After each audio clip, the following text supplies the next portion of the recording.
ఏ అర్ధరాత్రి అయినా చెప్తే వచ్చే ఆత్మీయత పొందినటువంటి వాడిని అదృష్టవంతుడు. ఫస్ట్ నుంచి కూడా చాలా హ్యాపీగా ఫీల్ అవుతాను.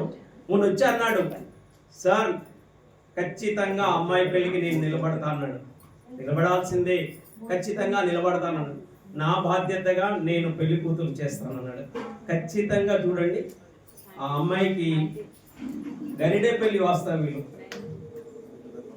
గరిడే పెళ్లి నేను కొద్ది రోజులు ఫస్ట్ ఉద్యోగం వచ్చినప్పుడు కొద్ది రోజుల క్రితం అక్కడికి వచ్చినప్పుడు పరిచయమైన వ్యక్తి కుటుంబ సభ్యుడిగా ఇప్పటికీ కూడా నిరంతరం, నాకేందో అర్థం కాదు కానీ కొన్ని బంధాలు నిరంతరం జీవితం మొత్తం ఉంటాయి. ఏ కల్మషం లేకుండా, ఏ బంధం లేకుండా, ఏది లేకుండా నిజంగా నా కూతురుని ఆశీర్వదించడానికి ఇంతగా వచ్చినందుకు ఇక్కడ ఎలా కృతజ్ఞత చెప్పాలో నాకు అర్థం కావట్లేదు. మా కన్నయ్యకైతే చెప్తున్నా, వాళ్ళిద్దరు కానీ ఏదంటే అది నాకు అనిపించింది. నేను ఇస్తానడు.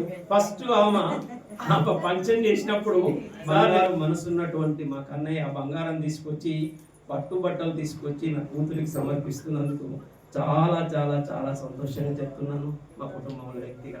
Thank you Kannayya, very happy. అమ్మ తీసుకో. Thank you.